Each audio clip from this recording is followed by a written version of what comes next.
O Príncipe. Nicolau Maquiavel escreveu O Príncipe, um clássico da literatura política, como um presente a Lourenço II de Médici. Era uma época muito diferente. A Itália que conhecemos hoje era ainda uma série de reinos concorrentes. Seus principados eram conquistados e perdidos o tempo todo. Era uma época onde o poder dos papas se confundia com o poder dos imperadores, e a Idade Média dava lugar à Renascença. Maquiavelismo virou sinônimo de maldade, mas não é bem assim. Acima de tudo, ele retratou o que via. Ele tinha uma vasta experiência no campo da política.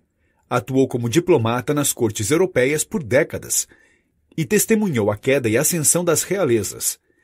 Estes anos na corte formaram uma visão pessimista do ser humano. Ele acreditava que as pessoas são ingratas, mentirosas, covardes e gananciosas. Como governar sabendo disso? Os livros de história e sua carreira lhe ensinaram que não podemos confiar em ninguém. Aquele que você ajudou ontem pode te trair amanhã. Para ele, quem tentar ser bom com todos o tempo todo, naturalmente acabará na ruína, pois terminará sendo passado para trás pelas outras pessoas que não são boas. O objetivo deste livro é ser um manual que ajudasse o príncipe a conquistar e manter o poder mediante em um mundo cruel. Ele traz uma série de conselhos, sugestões e exemplos históricos. Desde 1513, quando o livro foi escrito, muita coisa mudou. Os principados deram lugar a estados nacionais. O feudalismo virou capitalismo. O absolutismo deu lugar a repúblicas. O poder do Papa diminuiu e a democracia aumentou. Mas uma coisa não mudou: o espírito humano. Muitas das ideias deste microbook podem facilmente ser levadas para a atualidade e vistas na política e no mundo dos negócios atuais. Venha com a equipe do 12 Minutos despertar o príncipe que existe dentro de você. Virtude e fortuna. O primeiro conceito importante que Maquiavel nos entrega é que o destino é guiado pela fortuna e pela virtude. Estas palavras têm, nesta obra, um sentido um pouco diferente do que estamos acostumados. Fortuna seria tudo aquilo que acontece que você não tem nenhum controle. Os golpes de sorte e de azar, também chamados de atos de Deus. Virtude, por sua vez, é aquilo que você planeja e faz ativamente. Um dos principais problemas dos príncipes, segundo o autor, é confiar demais na fortuna e não se preparar para ativamente expandir ou manter o seu reinado. É o que chamamos hoje de comodismo. Se você chega ao poder pelo caminho da virtude, tem uma base forte e sabe o que precisa fazer para continuar lá. Por outro lado, se o seu principado é fruto de um golpe de sorte, seu trono logo será conquistado por aqueles que ativamente querem tomá-lo. Maquiavel afirma ainda que quanto mais a sorte influenciou na chegada ao poder de um príncipe, mais esforços serão necessários para mantê-lo. O segredo do caminho da fortuna é saber reter os golpes de sorte e lidar com os golpes de azar. Mais importante ainda é ser proativo o bastante e não deixar as coisas ao gosto do acaso.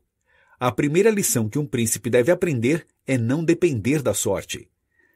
Os novos principados. Maquiavel descreve dois tipos de principados, os hereditários e os novos.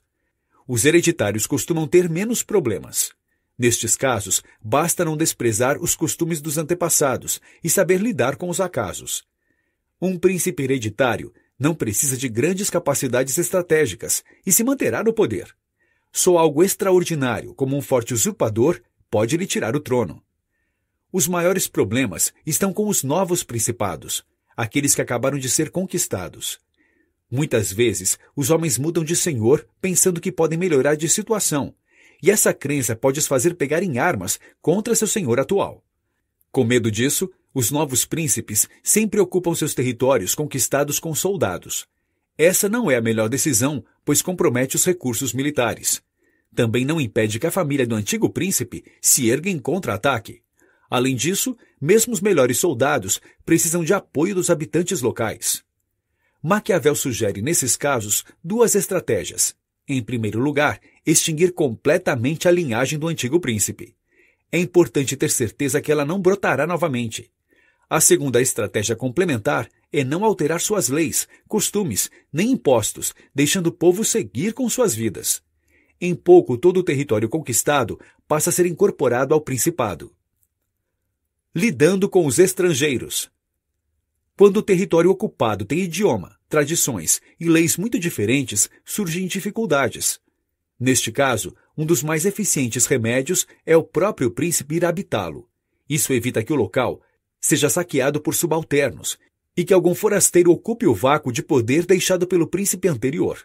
Além disso, a presença do novo príncipe aumenta para os novos súditos as razões para amá-lo, se forem bons, e temê-lo, se forem rebeldes.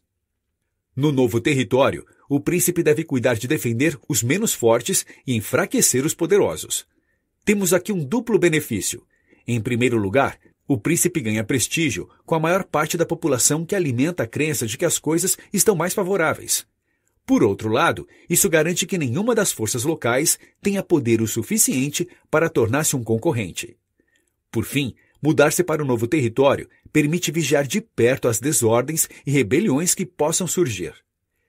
Evitar a oposição é muito mais fácil quando a pegamos no início do que quando o tempo permite que ela se fortaleça. Chegando ao poder.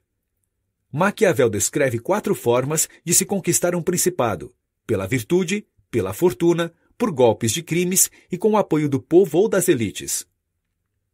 Em seguida, ele analisa cada um dos métodos e estratégias. O primeiro deles é o de chegar ao poder pela virtude de suas próprias armas. Criar um novo principado não é fácil e exige muita virtude de seu criador. Mas quando um príncipe é fundador do seu próprio estado, é quase certo que ele se manterá no poder sem grandes dificuldades.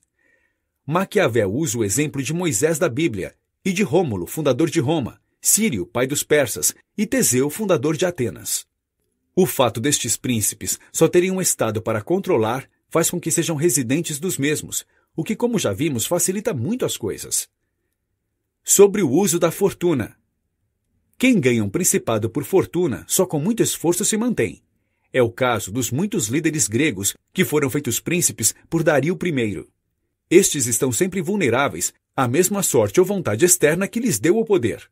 Não sabem e não podem fazer nada para manter a sua posição. Destes 2 citados modos de vir a ser príncipe, por virtude ou por fortuna, quero apontar 2 exemplos ocorridos nos dias de nossa memória. Estes são Francisco Sforza e César Borgia.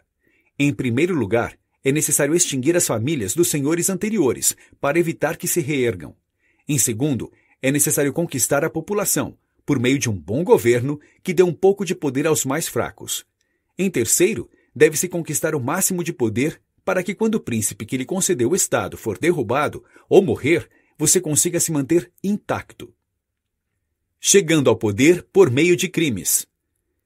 Em vez de criar um estado, alguns príncipes chegam ao poder por meio de golpes e ações criminosas dentro de sua própria pátria. Maquiavel usa o exemplo de Agatocles, que ganhou o Principado de Sicília matando seus senadores e homens ricos, e Alexandre VI, que matou e traiu sua própria família. Nesses casos, a violência deve ser rápida e pontual, de modo a não precisar renová-la a cada dia. Além disso, é necessário conquistar os súditos com benefícios vindos desta violência. Os crimes devem ser feitos de uma vez, para que ofendam menos, e os benefícios devem ser feitos aos poucos, para que sejam melhor apreciados. Chegando ao poder pelo prestígio. Em todas as cidades, existem 2 tendências diversas. O povo que não quer ser mandado, nem oprimido pelos poderosos, e estes desejam governar e oprimir o povo. Destes 2 anseios diversos, um príncipe pode ganhar poder. Maquiavel sugere que entre estes 2, o príncipe prefira o apoio do povo. Em primeiro lugar, ele entende que os anseios do povo são mais legítimos que o dos poderosos. Os poderosos querem oprimir mais, enquanto a população só não quer ser oprimida. Mas há razões práticas também. A elite é difícil de manobrar, enquanto o povo está acostumado a obedecer. É ainda mais fácil se proteger da inimizade dos grandes porque são poucos e concorrem entre si do que do povo, que são muitos e estão em toda parte. Por fim, as elites estão sempre mudando ao passo que o povo é sempre o mesmo povo.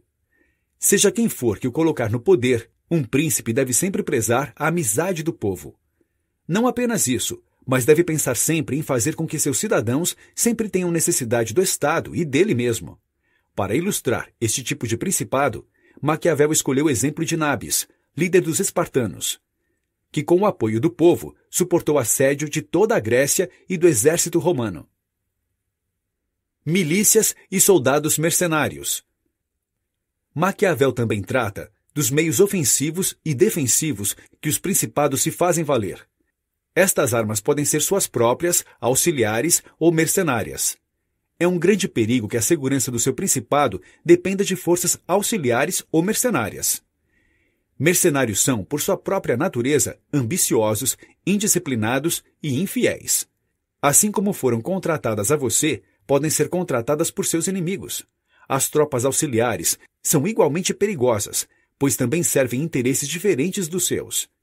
No caso de uma vitória, sempre se sai devedor cativo dos principados auxiliares.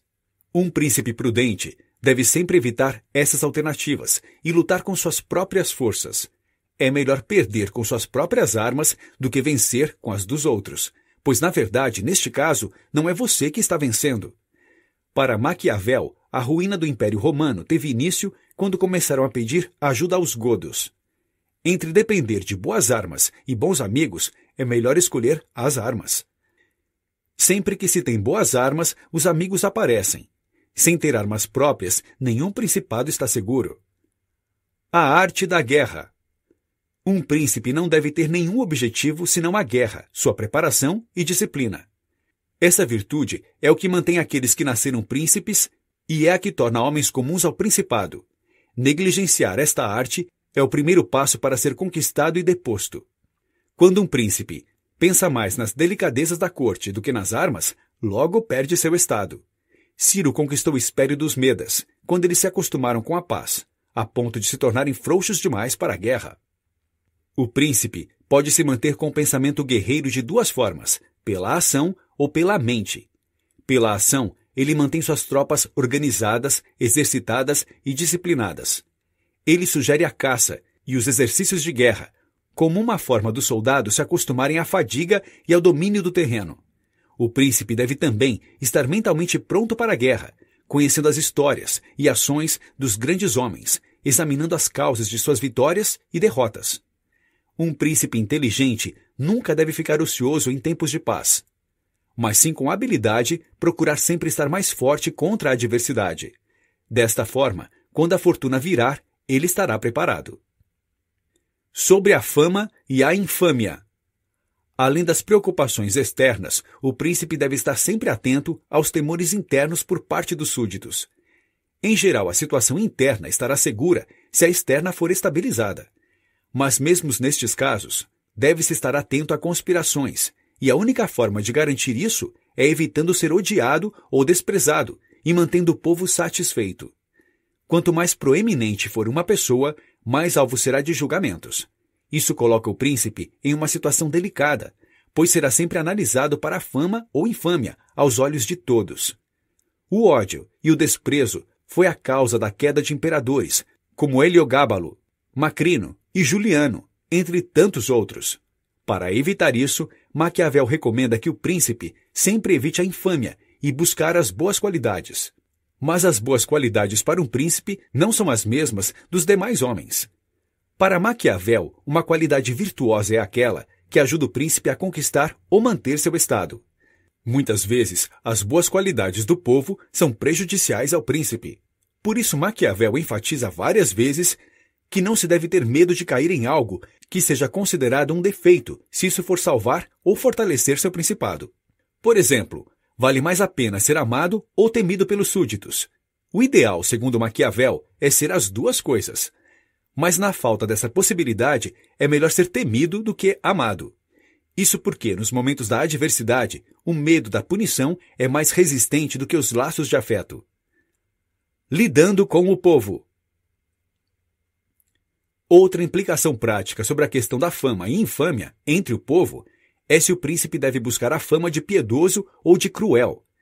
Diz Maquiavel que o príncipe deve ser tão piedoso quanto possível, mas deve ter cuidado para que essa mesma piedade não o leve à ruína.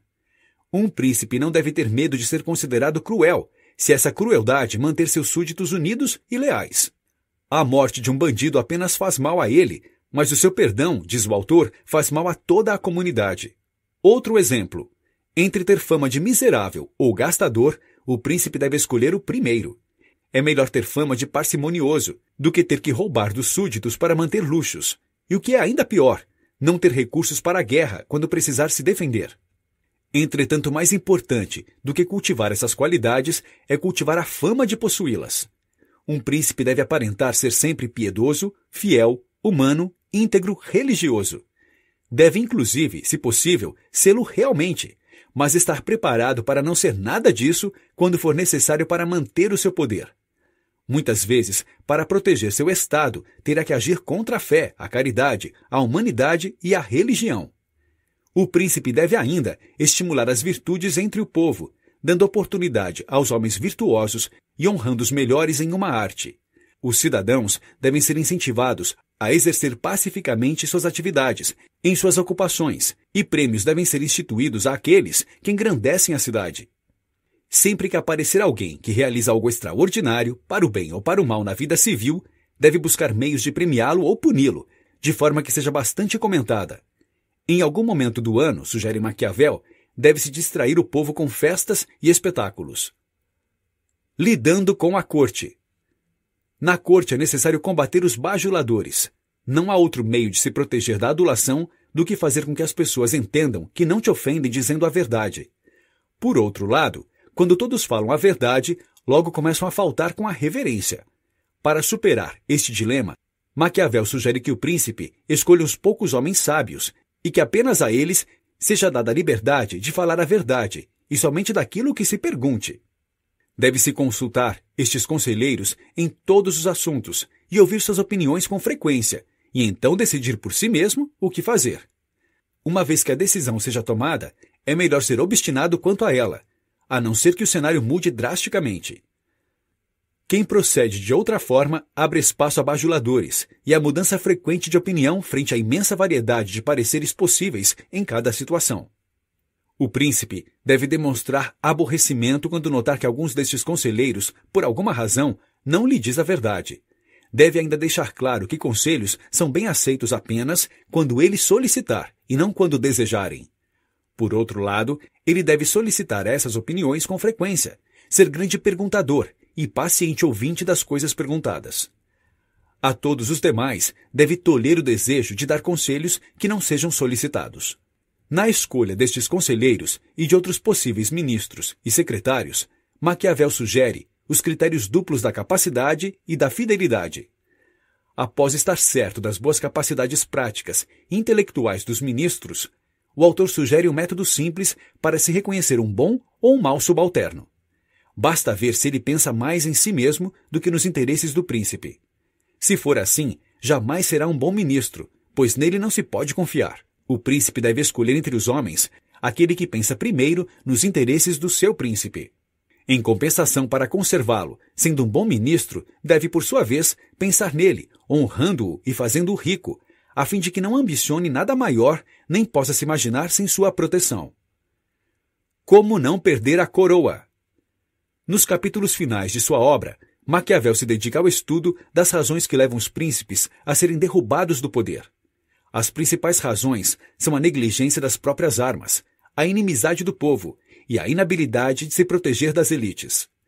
O autor diz que esses defeitos são muito comuns em príncipes que passam anos no poder e se acostumam com ele. Quando sua incapacidade militar ou política cobra seu preço, eles erroneamente acusam a própria falta de sorte. O grande defeito dos homens, diz Maquiavel, é na bonança não se preocupar com a tempestade. A chave para não perder seu estado é saber adaptar-se às mudanças. O cenário político e militar mudam a todo momento, e acreditar que o destino e a sorte lhe sorrirá sempre é um grave engano. Ainda que a fortuna varie, a lição final de Maquiavel é que a fortuna deve ser dominada ou mesmo contrariada até que se faça vencer pela audácia de um príncipe obstinado. Notas finais. Não confie no acaso. Sua estratégia e esforços devem ser a base de seu poder. Esteja sempre preparado para a guerra. Não deixe os períodos de tranquilidade te amolecer. Fortaleça sempre seu principado, para não depender da força de aliados e mercenários. O aliado mais poderoso que um príncipe pode ter é seu próprio povo, mas é necessário estar atento aos movimentos das elites. Entre ser amado ou temido, escolha os dois.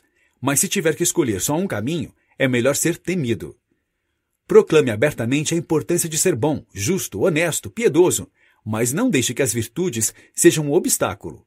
Evite bajuladores, criando um conselho de poucos homens sábios que sejam honestos com você quando solicitado. Para manter sua coroa, um príncipe deve saber adaptar-se às constantes mudanças no cenário político e militar. Dica do 12 minutos. Para um exemplo moderno da aplicação dos princípios maquiavélicos deste microbook, assista à série House of Cards, que retrata os bastidores dos jogos de poder da Casa Branca. O Manifesto Comunista. O Manifesto Comunista foi escrito em 1848 por Karl Marx e Friedrich Engels, famosos filósofos políticos alemães.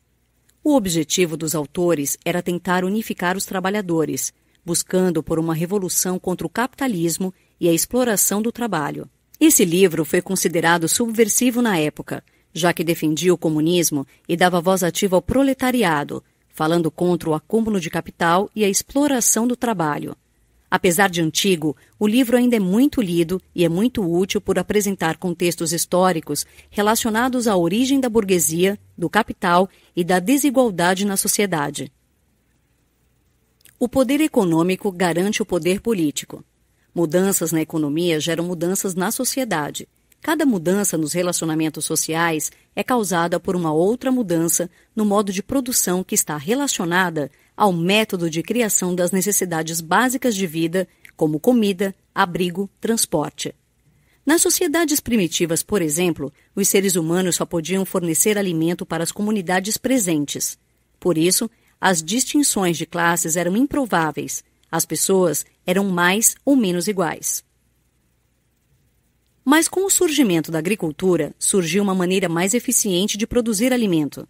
De repente, existia uma abundância de alimento suficiente para que os agricultores vendessem para outras pessoas. Essa mudança no modo de produção causou o desenvolvimento de uma hierarquia entre aqueles que possuíam o alimento e aqueles que compravam. Então, o primeiro sistema de classes foi criado, e a classe que detinha o poder econômico também detinha o poder político. Historicamente, todas as sociedades se organizaram em hierarquias complicadas com classes conflitantes. Os limites que separam essas classes estão ligados ao grau de controle sobre os modos de produção. Em essência, a classe que controla as riquezas da sociedade também controla essa sociedade, usando sua posição para subjugar as outras classes. No mundo romano, por exemplo, os escravos não podiam ter propriedades, o que aumentava ainda mais a opressão. E as coisas eram parecidas nas sociedades feudais da Europa medieval. Os servos estavam presos às terras e tinham dívidas com os proprietários. Em outras palavras, esses proprietários eram donos dos servos e os forçavam a trabalhar na terra. O relacionamento entre as classes opressivas e oprimidas foi o motor principal da história da humanidade. A história da sociedade é a história da luta de classes. O surgimento do capitalismo. Todo mundo sabe que, antigamente, os reis e a igreja exerciam grande poder sobre as sociedades. Mas, atualmente, esse poder é relativamente pequeno, e o poder que já esteve nas mãos deles agora está nas mãos dos donos das indústrias. Em outras palavras, esses donos são agora a classe dominante. No sistema feudal, os meios de produção, principalmente a terra, pertenciam à coroa e aos nobres, aristocracia e igreja. Como eram donos da terra, eles mantinham controle sobre outras classes. Os camponeses prestavam-se ao papel de servos, pois só assim conseguiam ter acesso às terras. No entanto, a industrialização do século XVIII trouxe maneiras alternativas de produção para os servos feudais, dando aos agricultores formas alternativas de trabalho para a sobrevivência. O trabalho nas fábricas. Os agricultores migraram da agricultura para a indústria, e o antigo sistema social desapareceu. No entanto, a opressão não desapareceu com ele. Pelo contrário, uma nova e poderosa classe surgiu, a burguesia, ou os donos do capital industrial. O surgimento da burguesia foi revolucionário. O feudalismo foi substituído pela mão invisível do livre mercado. Essa mudança para o sistema capitalista foi impulsionada pelo aumento da demanda de produtos e pelo aumento da população urbana. já que os camponeses foram expulsos de suas terras e precisaram pensar em uma alternativa viável para sobreviverem. Com isso, os mestres de corporações de ofício foram substituídos pelos burgueses e as máquinas a vapor surgiram rapidamente. Esse foi o início da indústria moderna. No entanto, a hierarquia social básica continuou a mesma. Trabalhadores que vendiam sua força de trabalho por um salário inferior à quantidade de capital que produziam. Em termos concretos, quando um trabalhador em uma fábrica cria uma cadeira, seu salário não é igual ao preço da cadeira. Ao invés disso, ele só recebe uma fração do valor. O restante do capital vai para as mãos da burguesia, que aumenta seu poder cada vez mais. Enquanto isso, a burguesia está constantemente procurando por mais capital e mais mercados a serem explorados. E isso fez do capitalismo um fenômeno global. Graças ao poder crescente da burguesia, o capitalismo se tornou uma doutrina econômica definitiva em nossos dias. A união da classe dos proletariados. Nos dias de hoje, o rei opressor foi substituído pela burguesia. Como estão no controle, uma nova classe oprimida também surgiu. A classe de trabalhadores proletariados. Você não trabalha e produz para si, mas para um dono de fábrica que vai te pagar apenas o que você precisa para sobreviver. Não porque ele se importa com você, mas para que você continue trabalhando para ele e ajudando a aumentar o seu negócio. Então, desde que você tenha um trabalho, pode se manter vivo. E quando sua força de trabalho não for mais suficiente para aumentar as riquezas da burguesia, morrerá. Dessa maneira, trabalhadores não passam de mercadorias. Além disso, com cada aumento na divisão de trabalho, os trabalhadores são cada vez mais insignificantes, com tarefas mais simples, menores e mais especializadas. Ao invés de pensar em indivíduos produzindo um produto inteiro, eles agora sofrem a monotonia de realizar a mesma tarefa na fábrica, o dia inteiro, por um salário minúsculo. Todos os aspectos da humanidade não importam mais no capitalismo. Idade, gênero, desejos e aspirações perdem suas validades. Indivíduos são partes de uma máquina. Como resultado do aumento da escala de produção industrial, existem mais trabalhadores do que nunca. Além disso, os meios de comunicação cresceram com a aglomeração das cidades, e as diferenças entre esses trabalhadores desapareceram, já que não passam de commodity. Embora os trabalhadores sejam forçados a entrar em uma competição direta, um contra o outro em termos de força de trabalho e salário, eles perceberam que só poderiam desafiar o sistema da classe burguesa se unindo. O proletariado é uma força revolucionária e os trabalhadores organizaram-se em sindicatos para defender a classe e para criar uma sociedade mais justa. Desde o nascimento da classe de proletariados, os trabalhadores lutam contra a burguesia. Logo, os capitalistas vão perceber que criaram a classe que pode destruí-los. A burguesia e sua atuação no mundo moderno. A burguesia, então, exerceu um papel muito revolucionário no mundo. Ela colocou um fim nos relacionamentos patriarcais e ultrapassados com origem no feudalismo.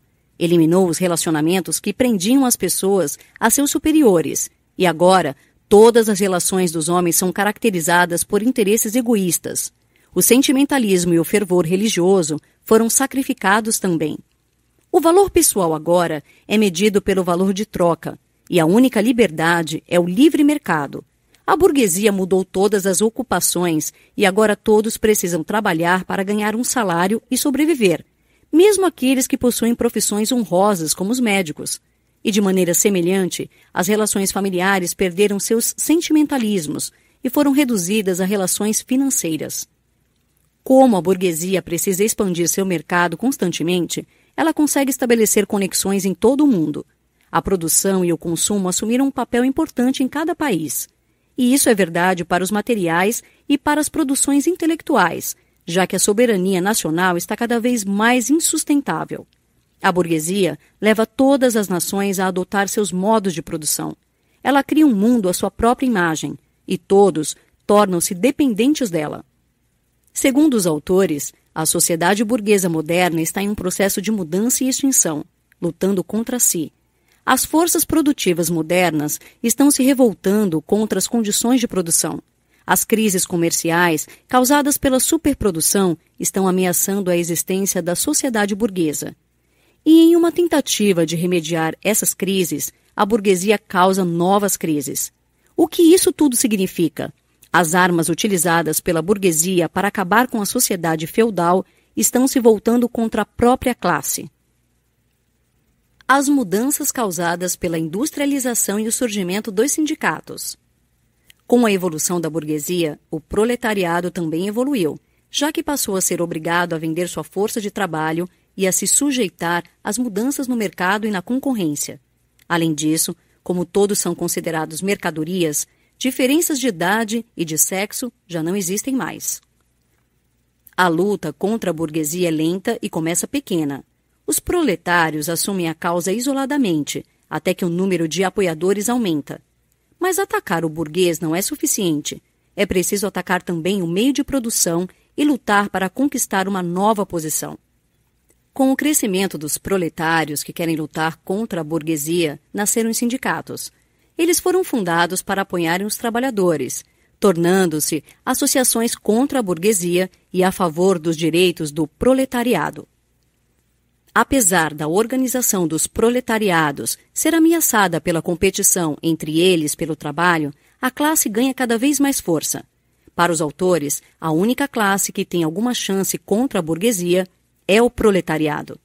Todas as outras classes são muito conservadoras e só lutam para preservar sua existência. Além disso, historicamente, o proletariado também é único. No passado, quando uma classe subia, tentava sujeitar a sociedade toda à sua maneira, se apropriando dos meios de produção. Mas o proletariado não tem qualquer propriedade para reter ou se expandir. Além disso, enquanto os movimentos passados começaram a partir de minorias, o proletariado é composto pela maioria das pessoas, agindo em favor dos interesses dessa maioria. Os comunistas querem o fim da propriedade privada. Os comunistas querem unir os trabalhadores por uma causa comum, a promoção da luta contra a burguesia. Embora os sindicatos estejam surgindo em todos os países e indústrias, as redes de relacionamento ainda são muito pequenas em comparação com o poder global da burguesia, com o poder econômico e suas conexões internacionais. Então, comunistas internacionais decidiram representar os interesses do proletariado como uma classe global. Esses comunistas surgiram dos partidos dos trabalhadores e organizações no mundo todo e trazem com eles um movimento global dos proletariados que transcende limites nacionais. Os comunistas propõem a extinção da propriedade privada e da família. Essa abolição é necessária, já que nem todos os indivíduos têm o direito de usufruir dela. Muitas pessoas não conseguem entender essa questão, porque acreditam que ganhar dinheiro e adquirir uma propriedade privada no capitalismo é a única coisa que motiva as pessoas a trabalharem.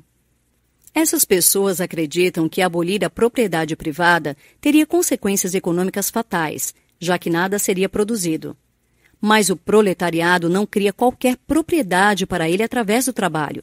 Trabalhadores são pagos com um valor mínimo para garantir que continuem trabalhando, o que certamente não é o suficiente para construírem seu próprio capital.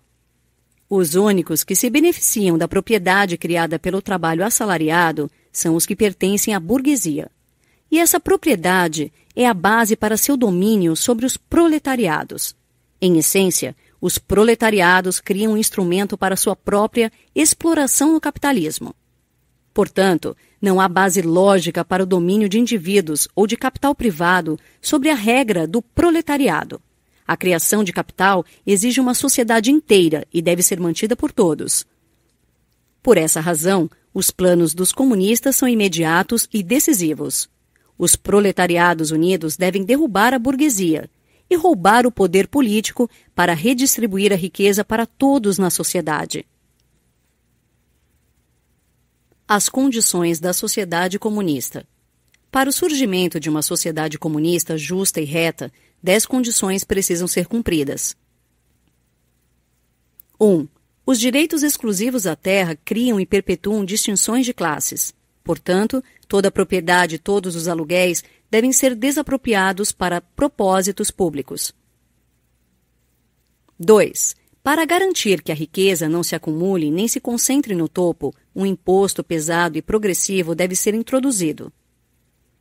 3. Heranças concentram as riquezas nas mãos de pessoas que já são prósperas e, por isso, consolidam as distinções de classes. Portanto, todos os direitos de heranças devem ser abolidos. 4. Os imigrantes não têm direito à propriedade em seus países de origem. Portanto, devemos confiscar essas propriedades, assim como as propriedades daqueles que tentam controlar o proletariado. 5.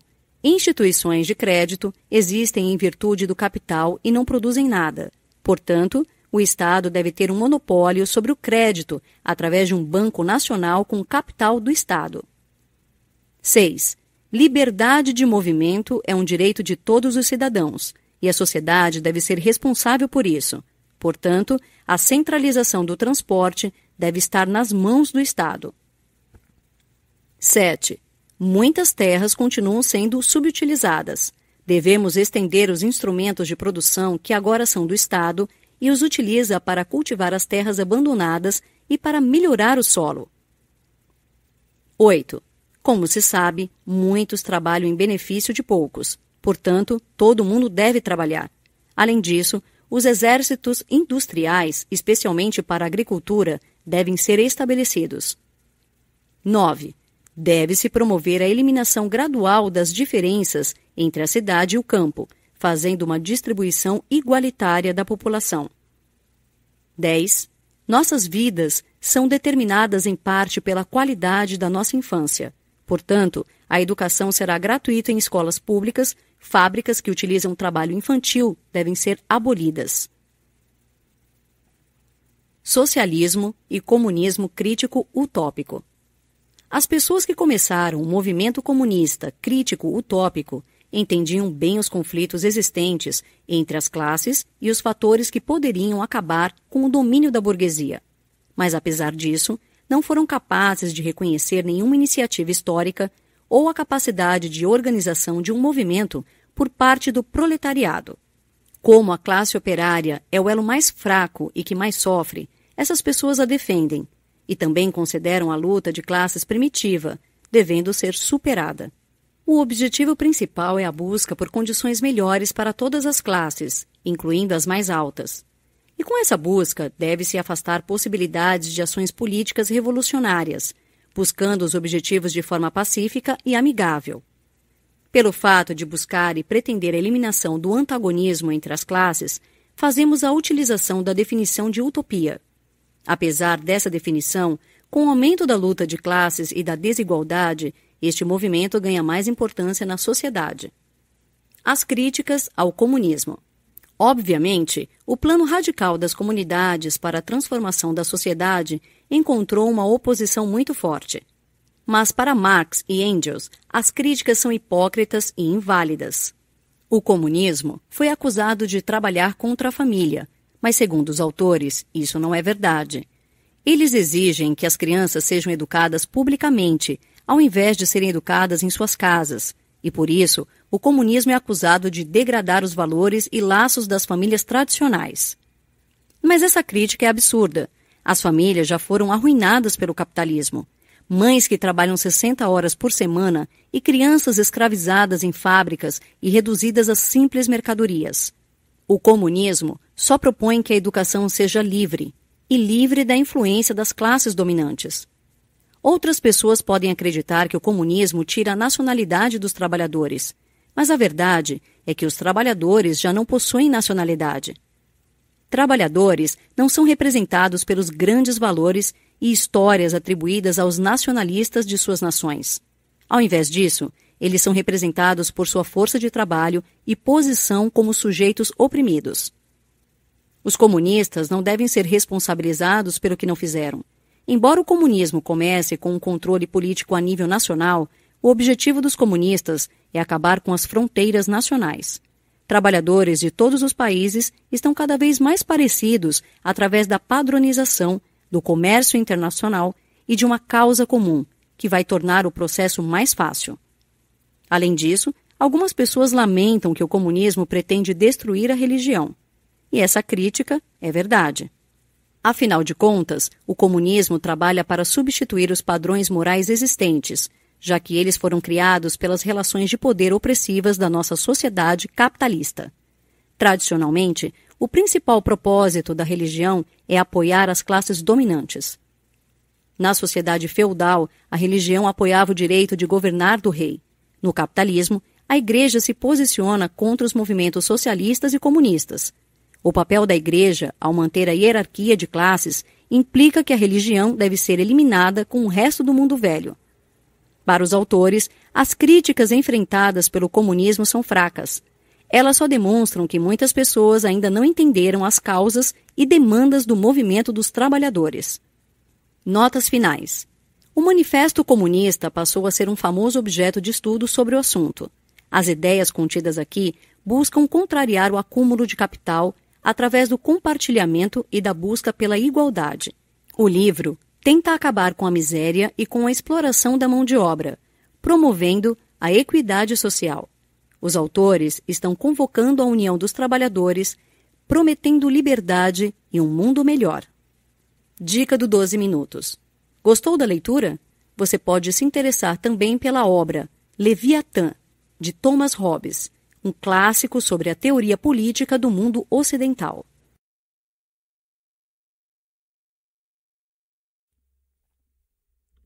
Sobre a brevidade da vida, por Sêneca. Sobre a brevidade da vida, é um clássico indicado a quem sofre para manejar o tempo e costuma adiar o que há de mais importante na vida. O autor é Sêneca. Nascido por volta de 4 a.C., foi um dos filósofos mais famosos da antiguidade. Nascido em Roma, era um homem rico e atuou como conselheiro do imperador romano. Chegou a ser expulso de sua cidade natal pelo imperador Cláudio, já que sua atuação política o colocou no centro de polêmicas da época. Este livro e outros escritos de Sêneca são classificados como obras que mudaram a humanidade, resistindo à passagem do tempo. São insights poderosos que nos fazem modificar a forma como vemos o tempo e nossa passagem na Terra, com eloquência, lucidez e sabedoria. Nos próximos 12 minutos, aprenda a encarar a curta vida com propósito, razão e moralidade. O que é o estoicismo? Os filósofos Sêneca e Epíteto, além do imperador Marco Aurélio, são alguns dos principais representantes dessa antiga escola de filosofia. O estoicismo foi fundado por volta do século III a.C., tendo como base a filosofia cínica e Sócrates. A escola filosófica de Sêneca é centrada na ausência de controle dos seres humanos à maioria dos fatos ao seu redor, pois é a natureza quem exerce muito mais poder que jamais teremos. Resta às pessoas controlarem o que podem, sem esquecer que a maioria das coisas que acontecem não depende unicamente da nossa vontade. Não desperdice tempo, porque um dia você vai morrer. Sêneca começa retratando como a maioria de nós, mortais, lamenta a maldade da natureza por virmos ao mundo já sabendo que a vida é curta e um dia morreremos. Os seres humanos desperdiçam muito tempo com coisas pequenas. É comum pensar que já chegamos a uma idade avançada, a vida passou muito rápido. Tal situação é pior quando se percebe que os dias vividos até então foram desperdiçados em coisas que não valem a pena. Brigas, ingratidão e rancor são algumas das principais causas de lamento. Para Sêneca, não existe vida curta, mas vida desperdiçada. A vida, quando bem empregada e vivida, tem duração o suficiente para realizarmos todas as tarefas às quais nos dispomos a cumprir. Com luxo e indiferença, não cumprimos nada do desejado. O controle do tempo é seu e você vai morrer logo. Por isso, é importante saber disso e fazer da existência um período produtivo. Da importância das coisas. Na metade deste microbook, Sêneca bate muito na cegueira do espírito humano. Enquanto ninguém permite que propriedades sejam invadidas, crescem as discórdias que nos fazem pegar em pedras e armas para proteger coisas, objetos, posses. Por outro lado, os valores nocivos à existência, como a avareza, nos invadem sem qualquer resistência. Você já se envolveu em confusões e brigas por dinheiro e posses? Mas quais serão suas lembranças nos últimos momentos de vida? Cada um de nós tem o poder de escolher onde investir tempo. Se tivéssemos o poder de saber quantos anos viveremos, daríamos mais valor a cada dia. Sua hora pode ser daqui a poucos minutos, ou só depois de muitos anos. Por que desperdiçar o tempo que lhe resta com sofrimentos sem necessidades, tolos contentamentos, paixões ávidas e conversas inúteis? Faça hoje, antes que seja tarde. Quantas vezes você adiou o que deveria fazer? Muitas vezes ouvimos pessoas dizendo que depois da aposentadoria vão se dedicar às atividades que lhes dão prazer. Mas não há certeza alguma que chegaremos aos 50, 60 ou 70 anos. Sêneca pergunta se não temos vergonha de destinar pouco tempo de vida para a dedicação completa ao que queremos. É impossível saber como o futuro se dará. Não deixe para viver da melhor forma apenas quando estiver à beira da morte. É claro que a vida dos brasileiros, especialmente, é mais difícil. Trabalho, estudos, obrigações e problemas tomam nosso tempo. Mas planejar a vida para daqui a décadas não é produtivo. A vida acontece agora, não daqui a alguns anos. Esteja atento às coisas simples e aproveite o que acontece neste momento. O tempo de cada um de nós é limitado e ninguém sabe quando ele acaba. Fazer algo útil é o mesmo que estar ocupado? Sêneca se incomoda com os que sempre se dizem ocupados. São as pessoas que correm o tempo todo, as que mais se estressam e ficam ansiosas. Segundo o filósofo, se você não tiver a própria vida em mãos, o dia irá fugir, escapar. Muitas vezes nos ocupamos de coisas que não nos agradam e, sem perceber, chegamos à velhice de um jeito indesejado. Se você já trabalhou por mais de 10 horas num único dia e mesmo assim pensou que não tinha feito nada, sabe bem o que isso significa. É preciso ter prioridades e cortar tudo que lhe afasta dos objetivos reais. Evite viver a vida dos outros, baseando-se no que os outros fazem como meta para a felicidade. Cada vida é única e você deve escolher ser produtivo no lugar de estar ocupado. Por mais que tenha vivido e escrito seus ensinamentos há mais de 2000 anos, Sêneca se mostra atual e indispensável. Pois, como ele próprio diz, apressa-te a viver bem e pensa que cada dia é, por si só, uma vida. Notas finais. O hoje precisa ser valorizado, já que o amanhã pode nem chegar. Aliás, algum dia seremos privados de futuro. Sêneca nos ensina o quanto não há tempo a perder. Adiar a vida que queremos é perda de tempo. Se não temos controle de tudo, devemos, no mínimo, fazer com que nossos dias sejam melhor vividos. Parar, refletir e aplicar esses ensinamentos em nossas vidas é a única forma de evitar o enlouquecimento coletivo de cada dia. Dica do 12 minutos. Depois desse aprendizado filosófico, dedique-se ao microbook A Quietude é a Chave.